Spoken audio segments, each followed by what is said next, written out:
We're COD Bros. I'm Apathy. And I'm Slack. And today we're bringing you guys 10 things you need to know about Black Ops 6.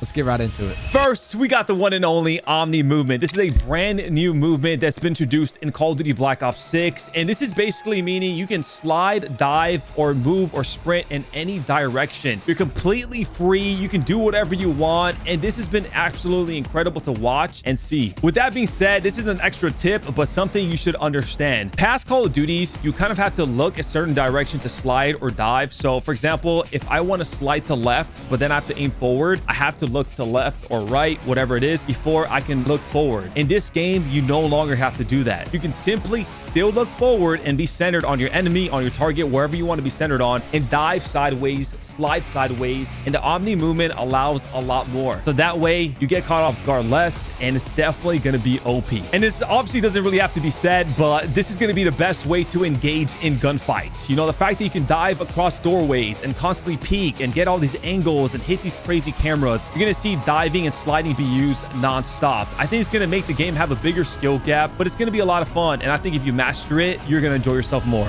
Second is weapons. Based on what we've gotten to see so far, it seems like the guns have little to no recoil. People were shooting SMGs or ARs across the map. Obviously, there'll be tons of more guns to come. I'm excited to see how the devs continue to balance the meta with time throughout this game, because we got a lot of old weapons coming back into the rotation from previous Call of Duties that are going to be fun to add into the mix. And of course, we all have our favorite weapon that we're going to want to play with throughout this year of Black Ops 6. Third, we got Warzone. And there's a few things I want to talk about this one specifically. Now, there's a lot to break down, but let's just talk about the most important things. One, backpacks are finally gone. Yes, they're out of the way. Now it's just back to the basic looting system, not having to carry so much stuff, not having to worry if you have space in inventory. It's fairly simple, easy, and I feel like it's going to make the gaming experience a lot better for everyone involved. Also, something to note, you can now pull a knife out that you automatically always have, and it gives you unlimited tac sprint while you're playing Call of Duty Warzone. I think this is an awesome feature, and I'm sure it's something they thought about doing in the past, and they finally are going to implement it. This will obviously help you escape from gas, make crazy plays, and probably save your life when you're running away from someone trying to hunt you down. And of course, they're adding a new Warzone map, but if people are looking forward to a big one, it's going to be a small one. It's the good old Area 99 Resurgence map. From watching it, it looks pretty good. It plays out pretty well. For the most part, I think the colors do look a little dull. I'd like to see some vibrance on it, but overall, I think people are going to have a lot of fun on this map,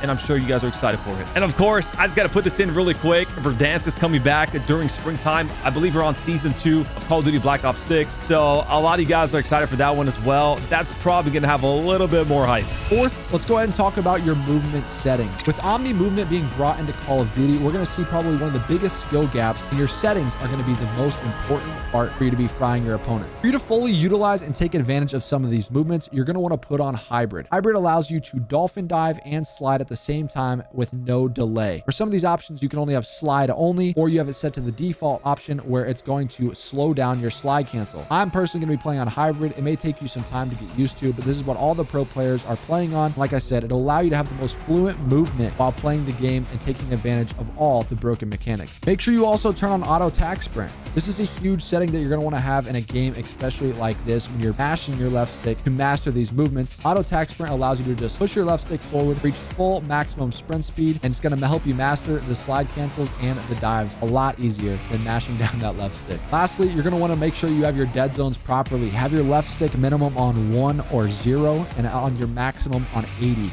This will allow you to actually reach that full potential of sprint faster than it being at 100, and it'll allow your stick to be a lot more responsive. Fifth, we got health. A lot of you guys know we are officially going back to 100 health. So in MW3, it was actually 150 health. And, you know, they keep going back and forth with this 100, 150, 100, 150. Now, something to know, the bullets still kill at the same amount of bullets. For example, the Striker 9 kills in 4 bullets, and a lot of the guns and SMGs kill at 4 bullets. So it's kind of like the same almost in certain ways. But one thing I will say, I think it plays a little part in how fast people die. It's a small factor, not as crazy as you think. Just because it's 50 health, it's a 50 health difference, but you gotta understand the bullets probably kill faster, or, you know, vice versa. What I will say is the TTK, the time to kill, does look a little bit faster in Black Ops 6. Now, is that something you have to worry about? Potentially. But with movement being involved and, you know, the crazy Omni movement and all this crazy stuff, it's going to be interesting to see how it plays out, because, you know, even though someone might get you weak, you know, if you hit a crazy movement on the guy, slide,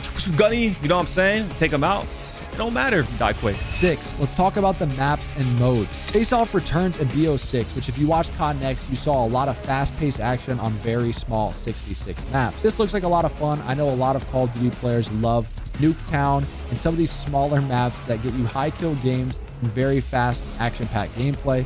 I know I'm personally excited for it, whether you're trying to warm up or beat your friend in the kill race. I can't wait to play Face Off. There are 16 new maps in Black Ops 6.